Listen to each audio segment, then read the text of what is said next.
Welcome to another EduMed video, and today we'll go through part 3 of the ventilator basics guide for junior doctors starting in intensive care. Again, if you like this content, please give this video a like, subscribe to the channel and hit the bell notification for new videos. And if you have any questions at all, please do ask in the comments below. This is a series and I'd really highly recommend that you watch the first 2 videos before coming on to this, because every single one of these videos will be building on the knowledge based from the previous 2. With that being said, let's jump into this one. What I'm going to be talking about through this video is what you can set on the ventilator in terms of the parameters, and about 2 basic modes of ventilation: volume control and pressure control ventilation. And then we'll talk a little bit about a concept called dynamic hyperinflation, which will explain why we tend towards one form of ventilation over another in intensive care. So the first thing you have to ask yourself is, what can you actually set on a ventilator? And before you answer that question, it's worth just stopping and thinking about what a ventilator does. It is essentially a really dumb piece of kit and its basics.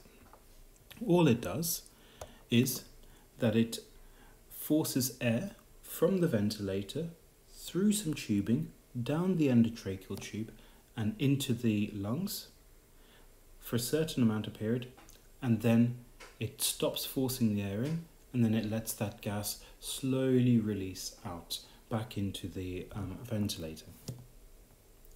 And it does this by creating pressure differentials, like we talked about in the second video. All gas does is it moves from an area of high pressure to an area of relatively lower pressure, and it tries to equalize the pressure between the 2 areas. Now, something that we are all familiar with as doctors is providing patients with oxygen if they're hypoxic. This is increasing the fractional inspired concentration of oxygen, i.e. the FiO2.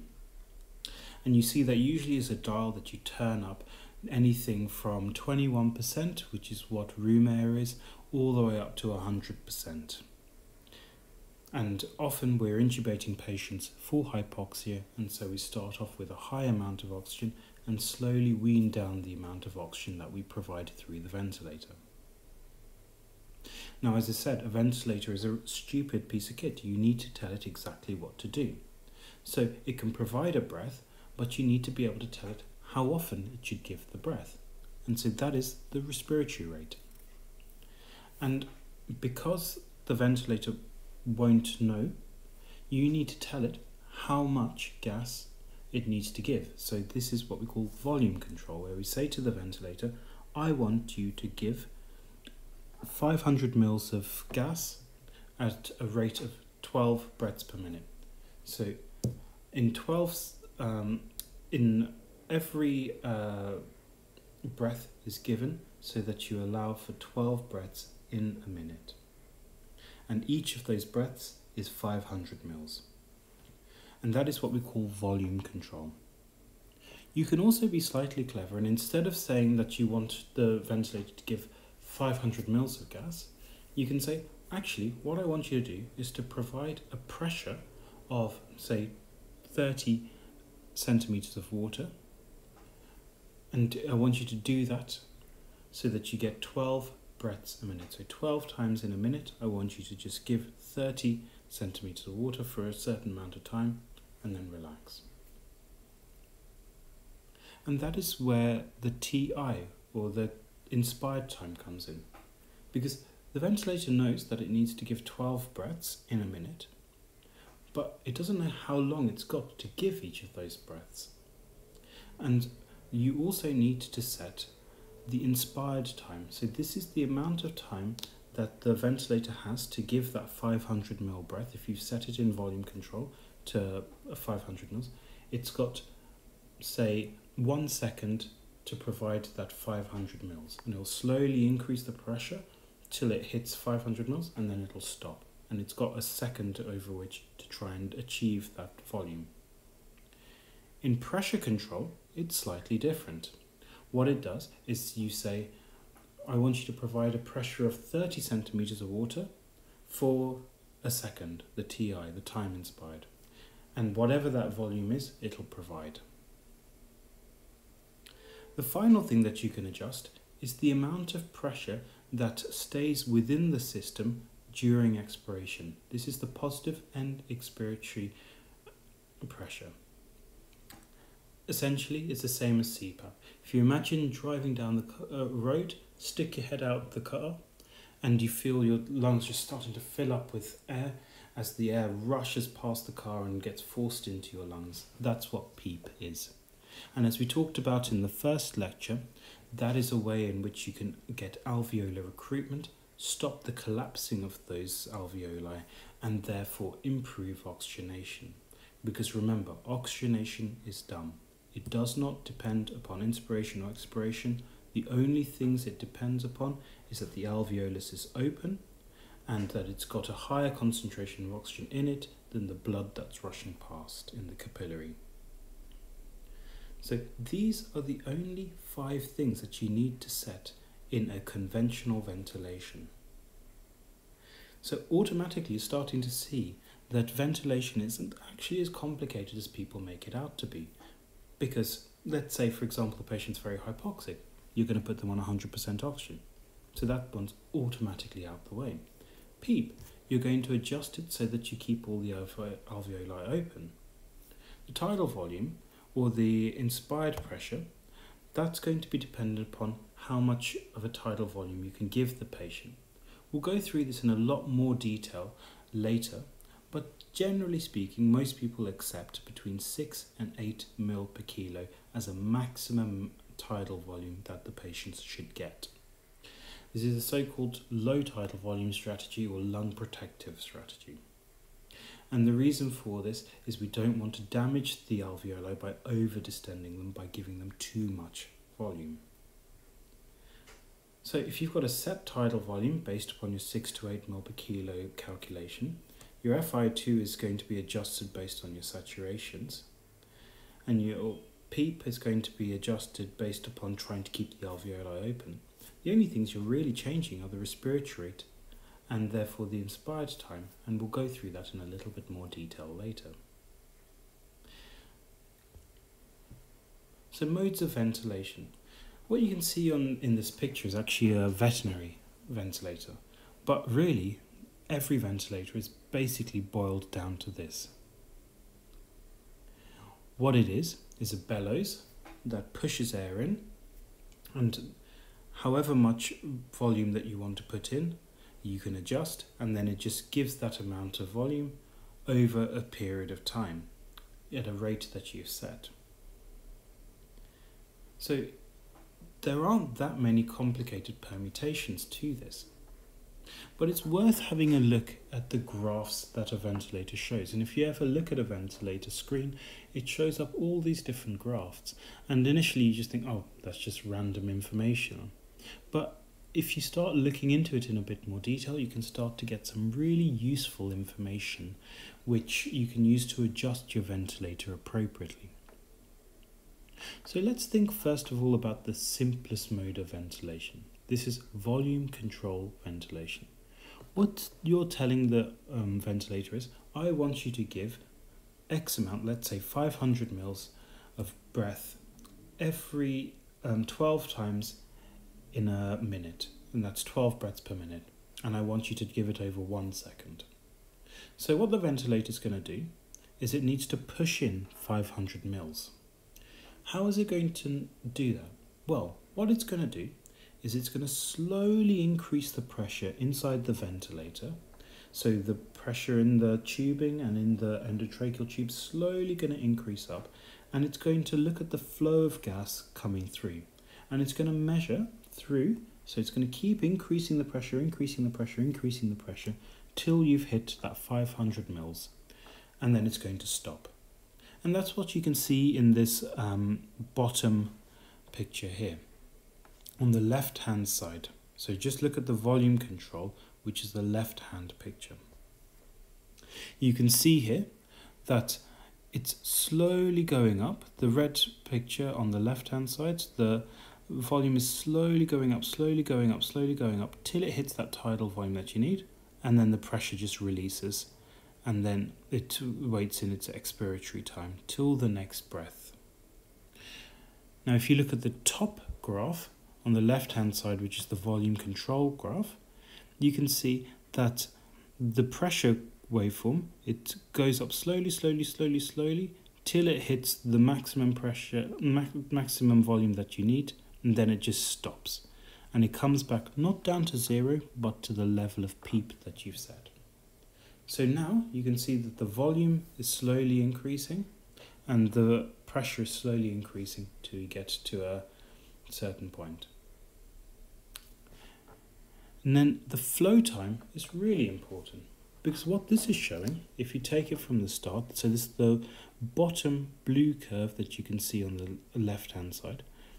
The flow is zero, so there's no movement of gas, and then suddenly the pressure starts to go up as the breath is started and the volume goes up. And so you get an increase in flow, and so there's an increase in flow, continuous high flow until you've hit that volume that you want, and then it's going to stop, and then immediately the ventilator goes down to the PEEP level, and so then you're going to get expiration. That's why it becomes negative, because now instead of the flow of gas into the patient, now you're getting flow of gas out of the patient and into the ventilator.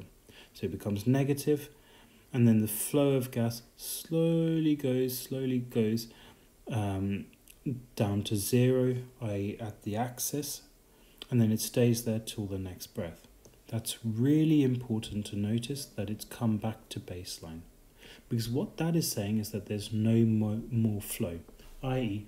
the pressures have equalized between the ventilator and the lung.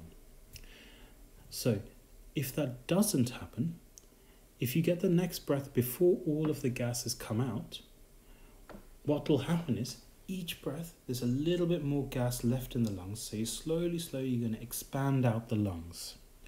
And so you can get what we call gas trapping and hyperinflation of the lungs, which if you imagine over many breaths, even just 50 mils with each breath, over 10 breaths, you've already got half a litre of extra gas trapped within the lungs.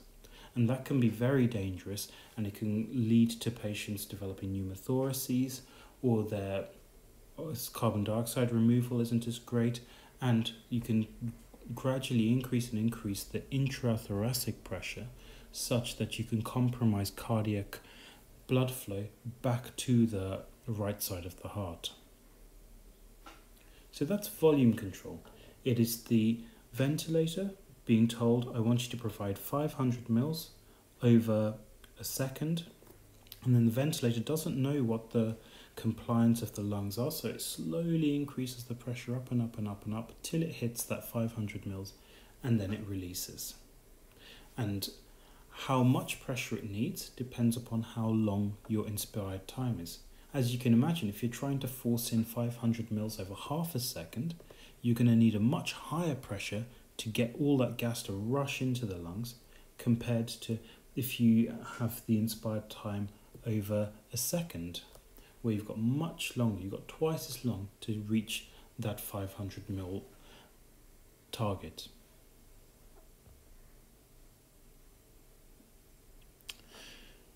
So let's look a little bit more closely at these graphs. So just for the volume control, you can see here that you've got two aspects to it. You've got the inspired time. That's the time at which the pressure is going up and up and up and hitting that target tidal volume. And then you've got the expired time. This is the amount of time that you allow the ventilator to just switch off. It's just got the level of PEEP, and gas is slowly coming out of the lungs and back into the ventilator. Now, you might hear about people talking about I to E ratios. So let's do a little bit of a calculation just to show you how that I to E ratio is calculated. So let's imagine you've got a ventilator and you've set it at a rate of 20 breaths per minute. So 20 breaths per minute means that each breath is going to take 3 seconds, inspiration and expiration. So the time between each inspiration is going to be 3 seconds. If you set an inspired time of 1 second, that means you've got 2 more seconds, i.e. 3 minus 1, for the expiration. So you've got 1 second for the inspiration, 2 seconds for the expiration. So your I to E ratio is 1 to 2. So you'll hear people talking about I to E ratios. And what they're talking about is the amount of time that they have for expiration compared to inspiration. This is really important in patients with small airways disease like asthma and COPD, where expiration can take a lot longer. Intuitively, you know that's true because when you hear the patient with a wheeze, they take a short breath in and then they have a long wheeze out. And what that is they're trying to empty the lungs out as best as possible. Now with the ventilator, you need to try and do the same thing. Because there's resistance to the flow of air coming out of the lungs, you need to have a long I to E ratio. So normally people have about a 1 to 1.5 I to E ratio, but that can increase up to 1 to 2, 1 to 3, 1 to 4, or even longer, depending upon how much small airways narrowing there is. So that's great. Everyone should just get volume control, right? You can set the volume, you can get the ventilator to give the same amount of volume each time. So if the patient's thoracic compliance changes, let's say you manage to offload 2 litres of fluid from the lungs and so they become much more compliant, you're not going to overshoot with the amount of volume that you're giving, because the ventilator's going to know it only gives 500 mils each time. But there's a problem with this, because we're not ventilating normal lung. What you've got are patches of abnormal lung with consolidation compared to normal bits of lung. Now, if you've ever seen a consolidated bit of lung on an x-ray, you can see that it's thick, it's white, it's sodden, it's very non-compliant, compared to the bits of normal lung which look black because there's very little secretions there, so they're like little balloons and so they're easy and compliant. So that thick bit of infected lung might need, let's say for example, 10 centimeters of water to actually start to stretch out, whereas the healthy bit of lung only needs 2 centimeters to start to stretch out. Now let's have a look at the flow, the pressure time graph. So this is the green one that you can see, and the volume time graph.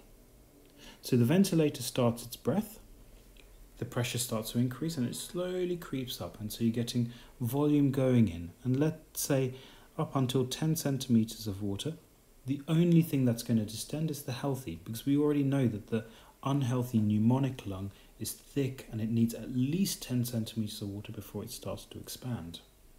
But if you look at the volume graph, until you've hit the 10 centimeters of water pressure, all of that volume can only go into normal lung. So you've, out of the 500 mils of gas that you're going to put into the lung, already half of it, 250 mils, has just gone into normal lung. It's not gone into the infected lung. And now at 10 centimeters of water, both of them start to expand out. So the remaining 250 will go into each lung equally. And so you're getting almost 3 times the amount of gas going into your normal lung as into your diseased infected lung. The problem with that is that you can imagine how you could hyperinflate your normal lung. Now, we touched a little bit upon volutrauma in the first video, and that is exactly what we're at risk of doing to normal lung if we use volume control modes of ventilation. Because up until that point at which the thick, diseased lung starts to expand, all of the gas will just go into normal lung. So over time, you could potentially damage your normal lung by dynamically hyperinflating it at the expense of leaving the infected bit of lung with relatively less aeration. So this is where pressure control modes of ventilation come in. This is slightly different.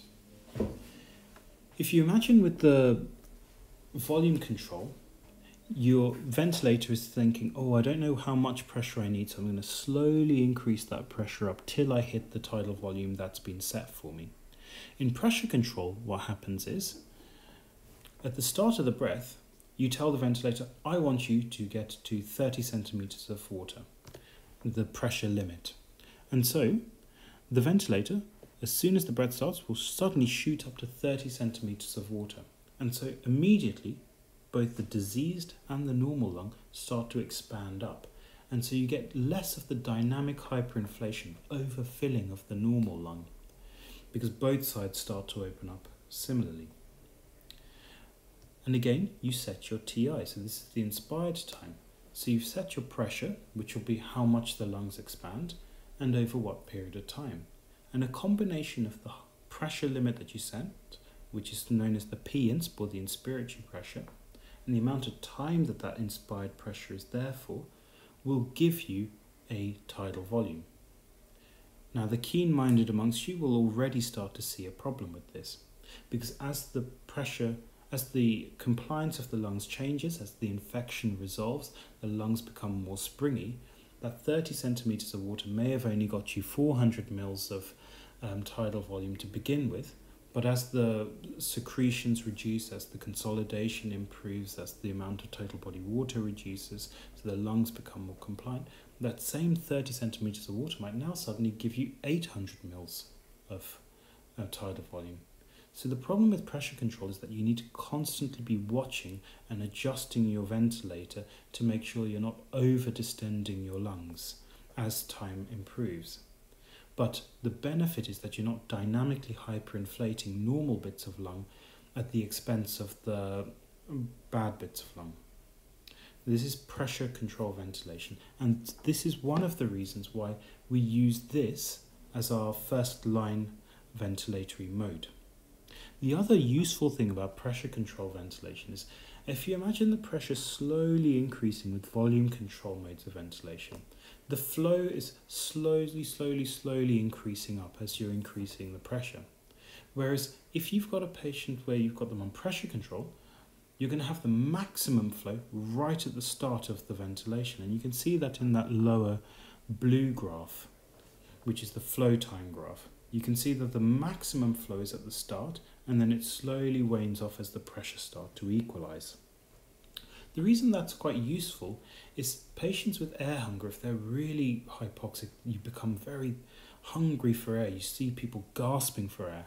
And so the problem with a volume control mode of ventilation is because it gives the gas very slowly, they'll not feel satiated. They won't feel like their air hunger is being addressed. Whereas with a pressure mode of ventilation, the maximum flow is at the start of the breath, and so they can feel like the lungs are filling up quicker, and therefore that neural drive for breathing becomes a lot less.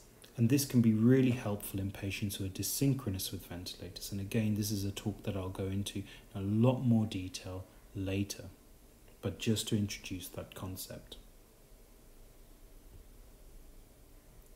So now if we take exactly that same patient where instead of slowly increasing the pressure up, you've got the pressure mode of ventilation where you're suddenly going up to 30, you can see that only a tiny amount of volume has actually gone into this patient, maybe 100 mils, before you've got a pressure above 10 centimeters of water, and therefore both normal and diseased lung start to expand up equally. And therefore you're going to get less dynamic hyperinflation of healthy lung, and therefore less damage to that healthy lung, which is important for when the patient weans and comes off the intensive care. So we went through some fairly complicated concepts there, and what I hope you can see there is actually the settings on the ventilator are fairly easy. There aren't that many things that you need to set. The tidal volume is set by your calculation of 6 to 8 mils per kilo, and your respiratory rate and your TI are the things that you really try to adjust to change your minute ventilation to adjust your carbon dioxide levels. Your PEEP and your FiO2 are really the two things that you're using for oxygenation, and you can use the two slightly separately. Again, this is an oversimplification of what is quite a complicated topic, but what I hope you can see is actually the basics of managing these patients in the acute setting until you get a senior are actually fairly simple, and through these videos I hope you're starting to get an idea of how you can adjust them to manage your patient. We then talked a little bit about volume control modes of ventilation and why we don't really use it in intensive care that commonly. And then pressure modes of ventilation, which is the more commonly seen mode of ventilation in intensive care. And then I introduced you to the concept of dynamic hyperinflation and how that can be important in choosing your mode of ventilation. Now, I hope you found that useful, and if you have, please like and subscribe this video, and if you hit the bell notification, you'll see when the next video comes up. If you have any questions at all, please leave them in the comment section. I'll get back to you as soon as I can. And if you have any suggestions for new videos that you may want, please again let me know, and I'll try and do that for you.